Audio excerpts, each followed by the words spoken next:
నమస్తే ఎవ్రీవన్. నేను మీ ఎంవిఎన్ కశ్యప్. ఎలా ఉన్నారు? అన్షేకబుల్గా ఉన్నారా? ఎవరైతే అన్షేకబుల్గా ఉంటారో వాళ్ళకి లైఫ్లో ఎదుగుదల, గ్రోత్ అన్స్టాపబుల్గా ఉంటుంది.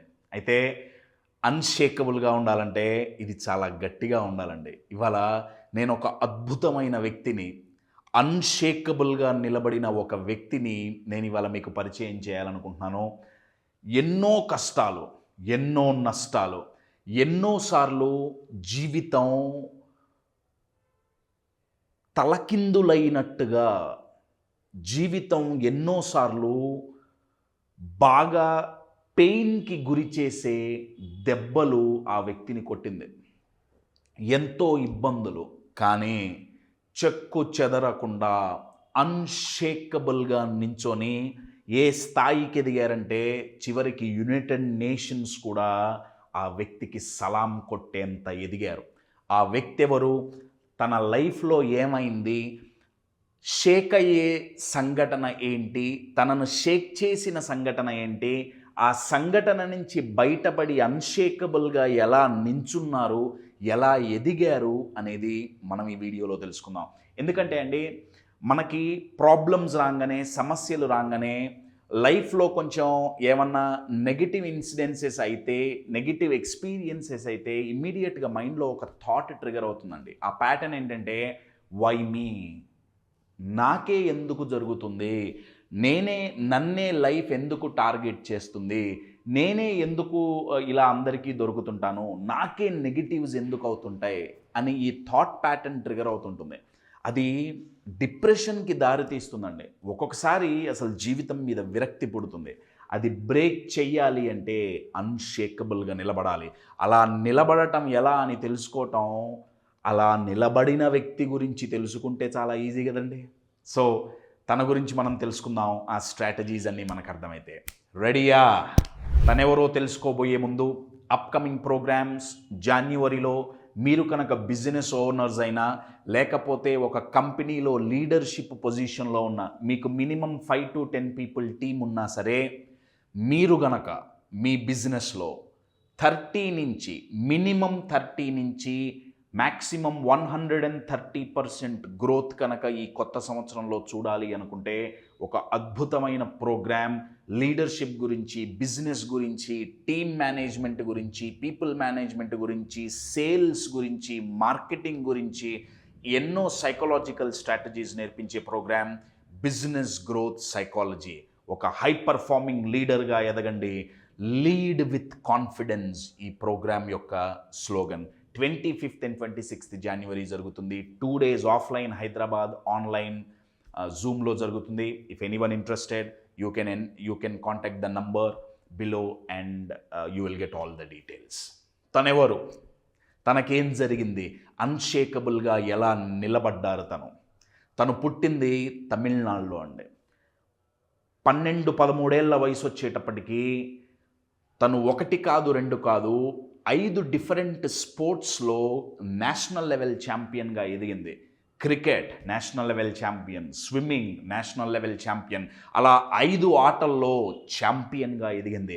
ఆటలే కాదండి, విద్యలో కూడా, అకాడమిక్స్లో కూడా హయ్యెస్ట్ గ్రేడ్స్ సంపాదించి అందరినీ ఆశ్చర్యచకితురాలు చేసింది తను ఎంత అద్భుతంగా చదివేదంటే, అమెరికాలో ఎంతో పెద్ద పెద్ద యూనివర్సిటీస్ తనకి ఆఫర్ ఇచ్చారండి. ఆఫర్ ఏంటంటే, మా యూనివర్సిటీకి వచ్చి మా యూనివర్సిటీలో ఉన్న కోర్సెస్ మీ ఇష్టం, ఏం చేస్తారో మీ ఇష్టం, స్టార్టింగ్ నుంచి ఎండింగ్ వరకు అబ్సల్యూట్లీ ఫ్రీ, అన్నీ మేము ఫ్రీగా మీకు ఆఫర్ చేస్తాం, మీరు మా యూనివర్సిటీలో చదివితే అది మా యూనివర్సిటీకే పెద్ద గౌరవం అని చెప్పి తనకు ఆఫర్ వచ్చింది.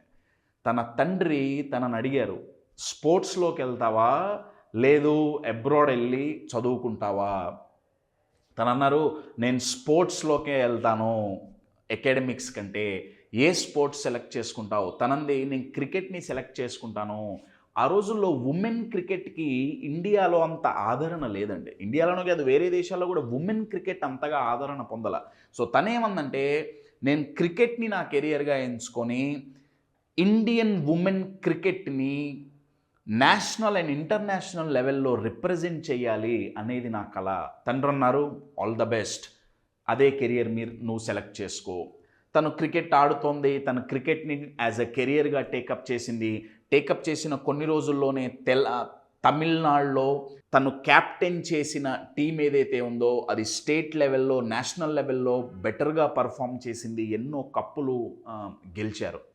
తన డ్రీమ్కి తను చాలా దగ్గర అవుతున్న రోజుల్లో ఒక్కొక్కసారి ప్రాబ్లమ్స్ ఎప్పుడు ఎలా వస్తాయో తెలియదు కదండి.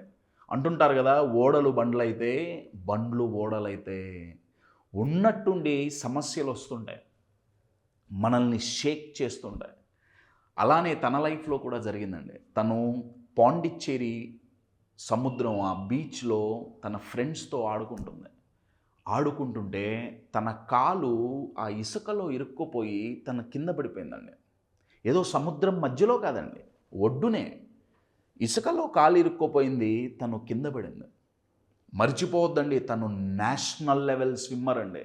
నీళ్ళంటే భయం లేదు, ఈదగలదు కూడా. కానీ అప్పుడు పడటం జీవితంలో ఇంకా తను లేవలేదండి. ఫిజికల్గా లేచింది, కానీ పరిస్థితి ఏంటంటే ఆ పడ్డప్పుడు తన నెక్ని ఈ నెక్ దగ్గర ఈ స్పైనల్ కార్డ్ కనెక్షన్ ఏదైతే ఉంటుందో అది బ్రేక్ అయిందండి. ఒక్క చుక్క రక్తం కారలేదు, కానీ ఆ స్పైనల్ కార్డ్ బ్రేక్ అవటం వల్ల ఛాలెంజ్ ఏంటంటే బాడీ అంతా చచ్చుబడిపోయింది. ఈ నెక్ మెడ కింద బాడీ అంతా చచ్చుబడిపోయింది. సెకండ్స్లో చచ్చుబడిపోయిందండి.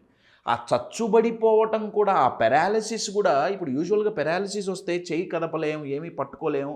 తనకొచ్చిన పెరాలిసిస్ ఎలా వచ్చేసిందంటే స్పర్శ కూడా పోయిందండి. తనకి స్పర్శ జ్ఞానం లేదు, ముట్టుకుంటే తెలియదు. ఇప్పుడు లోపల అసలు ఏం జరుగుతుందో తెలియదు. తనకి బాత్రూమ్ యూరిన్ పాస్ చేయాలి అంటే తెలియదు, బాత్రూమ్కి వెళ్ళాలి అంటే మనకి సెన్సేషన్ తెలుస్తుంది కదా, తనకి తెలియదండి. ఇప్పటికీ తన పరిస్థితి అదే. ఒకసారి ఆలోచించండి, నేషనల్ లెవెల్లో, ఇంటర్నేషనల్ లెవెల్లో, స్పోర్ట్స్లోనూ, అకాడమిక్స్లోనూ ఒక హైట్స్ చూసిన వ్యక్తి ఉన్నట్టుండి వీల్ చైర్కే పరిమితం అయిపోతే ఎలా ఉంటుంది? పోనీ తనేమన్నా ఒక 40 ఏళ్ళు, ఒక 50 ఏళ్ళు, ఒక 60-70 ఏళ్ళు బ్రహ్మాండమైన జీవితాన్ని చూసింది, ఓకే జీవితంలో చాలా ఆటుపోట్లు ఎదురైనే తట్టుకొని నిలబడగలుగుతుంది అనుకుంటే 15-16 ఏళ్ళ అమ్మాయి అండి, ఒక టీనేజర్ అండి. ఇవాళ పేరెంట్స్ ఫోన్ కొనిపెట్టలేదని, ప్లే స్టేషన్ కొనిపెట్టలేదని, కావాల్సిన స్కూల్లోనో కాలేజీలోనో జాయిన్ చేయించలేదని టీనేజర్స్ ఈ రోజుల్లో సూసైడ్ చేసుకుంటున్నారండి. 100కి 98 మార్కులు వస్తే సూసైడ్ చేసుకున్న వాళ్ళు ఉన్నారు. అటువంటి టీనేజర్స్ ఈ రోజుల్లో ఉన్నారు. తన టీనేజ్లో జీవితం తలకిందులైందండి. కానీ తను నించోని ఎదుర్కొన్న విధానం అందరినీ అబ్బురపరిచిందండి. తనకి వీల్ చైరే గతి, ఇంకొక ఆప్షన్ లేదు. తన బెడ్రూమ్లో తనని తాను బంధించుకుంది, బయటికి వెళ్ళాల. ఎందుకంటే బయటికి వెళ్తే కామెంట్స్ ఎక్కువైపోయినాయి. నువ్వేం చేయగలవు, నీ వల్ల ఏమవుతుంది, నువ్వు బతికుండి దండగా అని డైరెక్ట్లీ ఆర్ ఇండైరెక్ట్లీ కామెంట్ చేశారు. బయటికి వెళ్ళటం ఇష్టం లేక తన బెడ్రూమ్లోనే తనను తాను బంధించుకుంది. అయితే ఇదేదో ఒక రోజు, ఒక నెల, ఒక సంవత్సరమో కాదండి, ఒక దశాబ్దం కాలం, అంటే 10 సంవత్సరాలు తనని తాను బెడ్రూమ్లో బంధించుకుంది. ఏ పని చెయ్యబుద్ధి కాలే, డిప్రెషన్లోకి వెళ్ళింది. నాకే ఎందుకు ఇలా జరుగుతుంది అని ప్రశ్నించడం మొదలుపెట్టింది. వాళ్ళ నాన్నగారు అంటుండేవాళ్ళు, తన పేరు ప్రీతి, వాళ్ళ నాన్నగారు అంటుండేవాళ్ళు, ప్రీతి ఏదో ఒకటి చేయి, నీకు ఇంత వచ్చు కదా, నువ్వు ఇన్నిట్లో నీకు స్కిల్స్ ఉన్నాయి కదా, ఇట్స్ ఓకే, అయిపోయింది ఏదో అయిపోయింది, ఏదో ఒకటి ప్రయత్నించు, ఇలా డిప్రెస్ అయి కూర్చోకు. ప్రీతి అనేది నా అంతటా నేను బాత్రూమ్కి పోయి పోసుకోలేను, అసలు వస్తుందో రావట్లేదో కూడా నాకు తెలియదు. ఒక ఎంటీ పేపర్ టీ కప్, ఇంత చిన్న పేపర్ టీ కప్ అండి, నేను అది కూడా నా చేతులతో నేను మొయ్యలేను. నువ్వేం చేయమంటావు? ఓ పెద్ద మోటివేషన్ ఇస్తున్నావు, అది చేయి ఇది చేయి అని చెప్తున్నావు, నన్ను ఏం చేయమంటావు అంటే తను ఎంత ఫ్రస్ట్రేట్ అయిందండి, ఎంత డీప్గా డిప్రెస్ అయి ఉంటుంది. ఇంత జరుగుతుంటే తన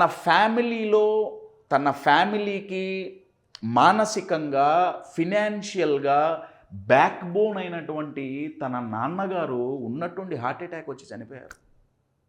ఇప్పుడు ఇంట్లో అమ్మ తనే. ఇప్పుడు ఫినాన్షియల్ బర్డెన్ మీరు చూస్తున్నారా?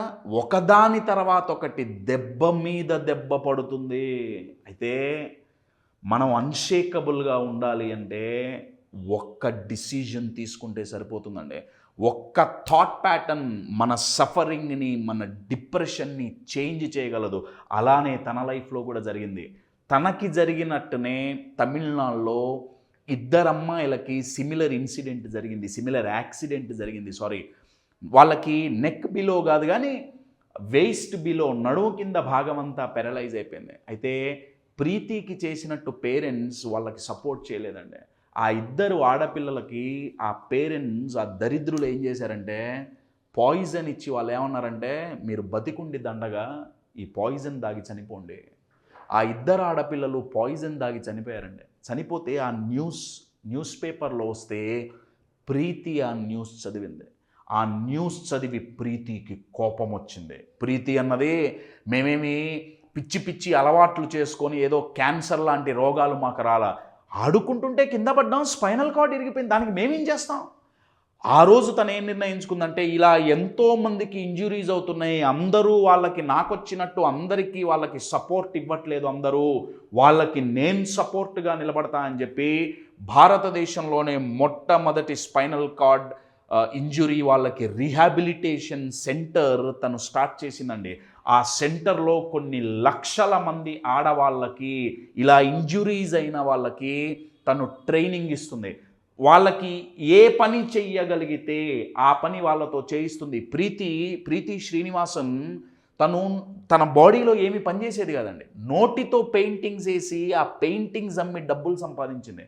తన దగ్గరికి వచ్చిన వాళ్ళ దగ్గర చూస్తుంది, చేతులు పని చేస్తున్నాయా, దానికి దట్టే ఏదో ఒక పని, కాళ్ళు పని చేస్తున్నాయా, ఏదో ఒక పని. అలా స్కిల్స్ డెవలప్ చేసి ఒకటి కాదు రెండు కాదండి, కొన్ని లక్షల మందికి తనివాళ ఆసరాగా నిలబడింది. అందుకే తనకి యునైటెడ్ నేషన్స్ కర్మవీర్ చక్ర అని చెప్పి ఒక అద్భుతమైన అవార్డ్ తనకి ప్రజెంట్ చేసింది. ఆ అవార్డు ఫంక్షన్లో నేను తనని కలిశానండి. ప్రీతి శ్రీనివాసన్, మీకు స్క్రీన్ మీద ఫోటో కనపడుతుంది. నేను అడిగాను తనని, మీరు అన్షేకబుల్గా నిలబడటానికి కారణం ఏంటి? 10 సంవత్సరాలు మీరు షేక్ అయ్యారు, తర్వాత ఉన్నట్టుండి అన్షేకబుల్గా నిలబడ్డారు, మార్పుకి కారణం ఏంటి? తను చెప్పిన ఒక సెంటెన్స్ అండి, ఏంటంటే మనకి కష్టాలు వచ్చినప్పుడు, నష్టాలు వచ్చినప్పుడు నాకే ఎందుకు జరుగుతుంది, వై మీ అని మనకు ఆలోచించటం అలవాటైంది. నేనేమంటున్నా అంటే అండి, కష్టాలు వచ్చినప్పుడు వై మీ అని అడిగారు, బాగానే ఉంది. నాకే ఎందుకు కష్టాలు, బాగానే ఉంది. నాకే ఎందుకు నష్టాలు, బాగానే ఉంది. నన్నే అందరూ ఎందుకు మోసం చేస్తున్నారు, బాగానే ఉంది. మరి మంచి జరిగినప్పుడు ఆ ప్రశ్న ఎందుకు అడగరండి? మీకు ప్రమోషన్ వస్తే నాకే ఎందుకు వచ్చిందని ప్రమోషన్ ఎందుకు అడగరు? మీరు ఒక యాక్సిడెంట్ నుంచి తప్పించుకుంటే, సేవ్ అయితే నాకే ఇవాళ మంచి జరిగిందని ఎందుకు మీరు ఆలోచించరండి? మిమ్మల్ని ఎవరన్నా అప్రిషియేట్ చేస్తే, అరే నన్నే ఎందుకు అప్రిషియేట్ చేశారు అన్న క్వశ్చన్ ఎందుకు రాదు? వై మీ అని మనం ప్రశ్నిస్తున్నాం కదా, అలానే ప్రశ్నించండి. నెగిటివ్గా ఎందుకు? నెగిటివ్గా చేయండి, పోనీ చేస్తే చేశారు, మరి పాజిటివ్గా కూడా చేయాలి కదా, న్యాయం ఉండాలి కదండి. My dear friends, why me, నాకే ఎందుకు ఇలా జరుగుతుంది అనేది ఒక అద్భుతమైన ప్రశ్న అండి. అది నెగిటివ్గా అడగటం ఆపేసి పాజిటివ్గా అడగటం మొదలుపెట్టారా? My dear friends, believe me, depression అనేది మన మైండ్ దగ్గరలోకి, కన్ను సైగల్లోకి రాదు.